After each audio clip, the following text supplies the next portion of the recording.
श्रीमद् भागवत महापुराण भगवान ऋषभ देव का जीवन चरित्र।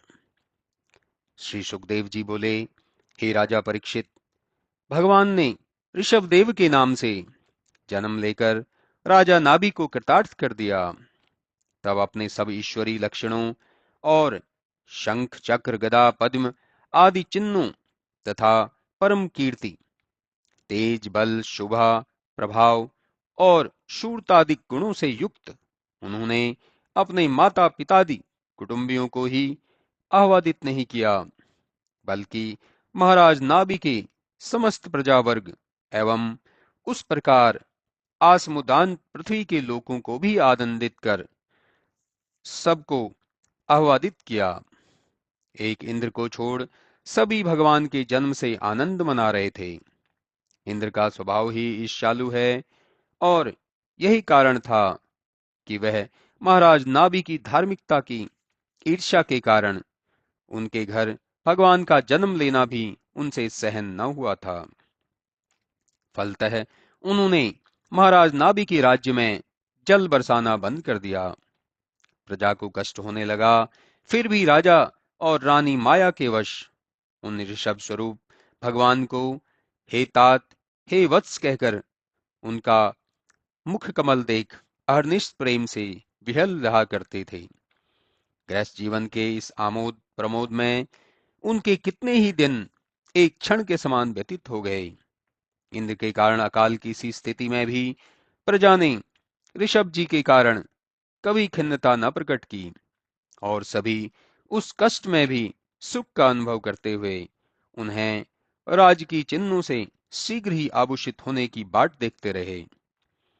निदान एक शुभ समय देखकर राजा प्रजा और मंत्रियों ने मिलकर उन्हें नाभि के स्थान पर राजा भी शक्ति किया। भगवान ऋषभ को राजा हुआ देख महाराज नाभि और महारानी मरुदेवी ने आनंद की एक सांस ली और इधर से संतुष्ट हो शीघ्र ही बद्रिकाश्रम को प्रस्थान कर दिया, जहां जाकर उन्होंने तप द्वारा समाधि लगा अपने को भगवान वासुदेव को अर्पण कर दिया। हे परीक्षित, धन्य थे वे राजा नाभि जिनके दोष रहित कर्मों से प्रसन्न होकर साक्षात भगवान विष्णु उनके पुत्र हुए। इधर भगवान ऋषभ देव जी ने ब्रह्मचर्य धारण कर गुरु के पास जा सब विद्याओं का अध्ययन किया और गृहस्थ आश्रम के भी सब कर्मों को उन्होंने भली भांति सीखा। जब वे सब प्रकार राजकीय कार्यों को करने लगे, तब इंद्र का भी ध्यान बदला और उन्होंने अपनी जयंता नामक कन्या को लाकर उन्हें दिया। ऋषभ जी ने उसे अपनी पत्नी मानकर उससे अपने ही समान 100 पुत्रों को उत्पन्न किया, जिसमें सबसे बड़े भरत थे। उसी समय से इस देश का नाम भारतवर्ष पड़ा। भरत के छोटे कुशावर्त, इलावर्त, ब्रह्मवर्त, मलय, केतु, भद्रसेन, इंद्रस्प्रग, विदर्भ और कीकट ये 9 उन 99 में प्रधान थे। उनमें कवि हरि, अंतरिक्ष, प्रबुद्ध, पिपलायन, अर्विहोत्र, द्रुमिल, चमस और करभाजन ये 9 पुत्र बड़े ही भगवत भक्त और धर्मोपदेष्टा थे, जिनका चरित्र भगवान और नारद के संवाद में वर्णन होगा। अभी इन 1900 से छोटे पितृभक्त पुत्रों के चरित्र सुनो। ये सभी प्रकार से वेद वेदांग के ज्ञाता और बड़े बड़े यज्ञों को करने वाले थे। उनके कर्म ऐसे हुए कि वे ब्राह्मण हो गए।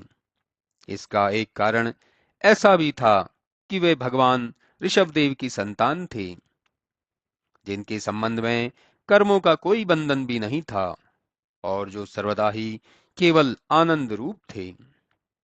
क्योंकि साक्षात करुणायुक्त ईश्वर ही थे, वे स्वयं सत्य धर्मा थे और ऐसे ही सबको उपदेश देते थे। उन्होंने ही गृहस्थों के लिए सब प्रकार से धर्म, अर्थ, यश, संतान, भोग और मोक्ष आदि के संग्रह का आदेश दिया।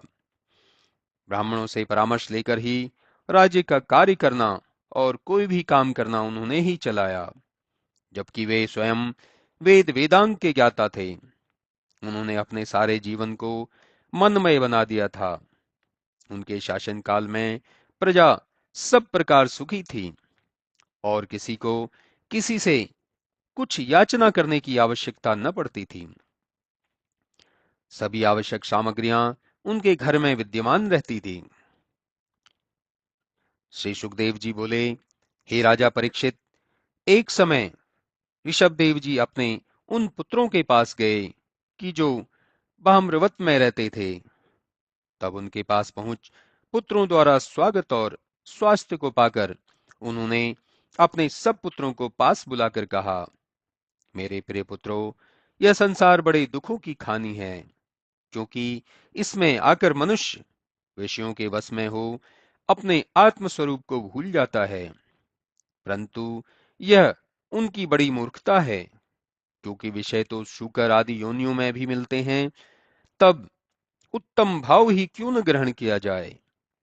ईश्वर तो उन्हीं पर प्रसन्न होते हैं जो उत्तम आचरण करता है।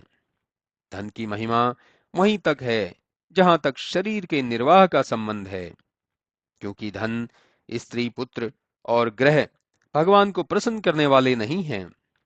इसका शरीर से भी संबंध है और आत्मा से नहीं। आत्मा को तो यह कष्ट ही देता है।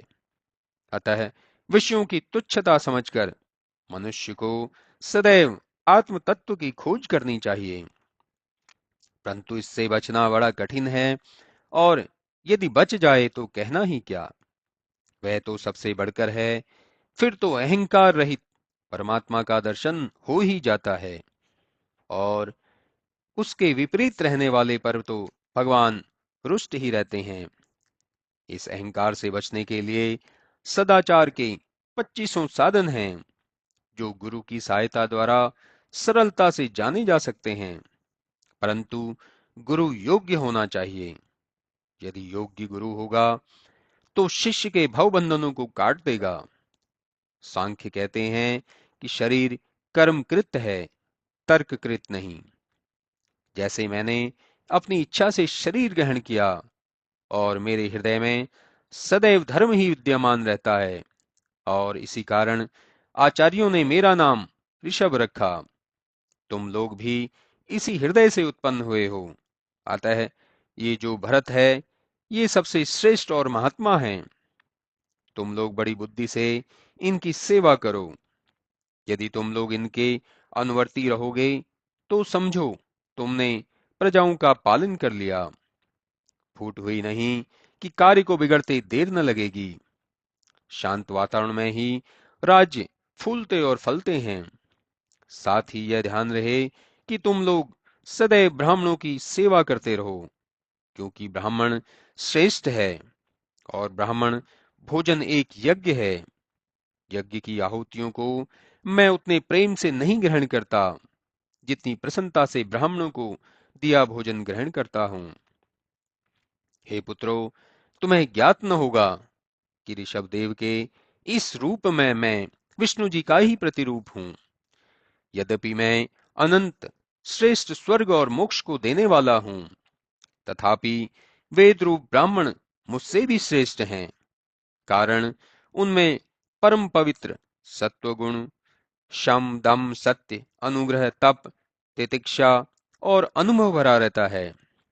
उनमें यदि कुछ भी न हो तो भी वे मुझसे अपना चित्त लगाए रहते हैं।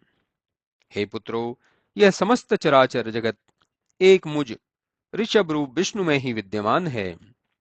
अतः तुम लोग अपने सब धर्मों और कर्मों को एक मुझ में ही लगा दो, क्योंकि मेरी आराधना ही सब चेष्टाओं का प्रत्यक्ष फल है। मुझ में सर्व समर्पण ही जीवन की सफलता है, और बिना इसके मनुष्य महाकाल के बंधनों से छूट नहीं सकता। श्री सुखदेव जी कहते हैं, हे परीक्षित, यद्यपि भगवान ऋषभ देव जी को संसार में कुछ करना नहीं था, और वे परम तपस्वी अपनी योग माया से पूर्ण तथा संसार के परम हितकारी थे। उनके पुत्र स्वयं ही सुरक्षित और विचारवान थे।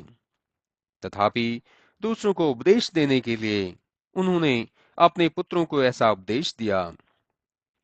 फिर वे भगवत भक्ति में ऐसे तत्पर हो गए कि उन्हें अपने शरीर की कुछ भी सुध बुध ना रही। उन्होंने शीघ्र ही अपने 100 पुत्रों में श्रेष्ठ पुत्र भरत का राज्याभिषेक किया और फिर सब कुछ त्याग अवधूत वृत्ति धारण कर ली। वे चेतना रहित, अंधे, गूंगे, बहरे, पिशाच और पागल के समान भावव्रत में मौन व्रत धारण कर चल दिए और इधर उधर वन वन भटकने लगे। दुष्ट लोग उन्हें पागल समझकर उनका अनेकों बार अपमान करते, पर वे किसी पर ध्यान न देते। वे सोचते सब तो स्वयं ही नाशवान है, फिर किसी पर क्रोध क्या करना। उन्हें सत असत का पूरा ज्ञान था। वे जानते थे कि शरीर से मेरा कुछ संबंध नहीं है। फलतः वे शरीर की सब उपाधियों से छूटकर भगवान वासुदेव को प्राप्त हो गए। उनकी बड़ी हुई तपस्या के प्रभाव से 8 सिद्धियां उनकी अनुगामिनी रहती थी और वे चाहे जहां आकाश आदि में भी गमन करते थे। मन के समान ही वे सब स्थानों में आते जाते थे। अंतर्ध्यान होना उनके लिए सहज था। वे अपने योग बल से दूसरे के शरीर में प्रवेश कर सकते थे और दूर की वस्तुओं को भी देख सुन सकते थे। सब उपाधियों के त्याग के कारण उनके सारे प्रयोजन स्वयं ही सिद्ध हो गए थे।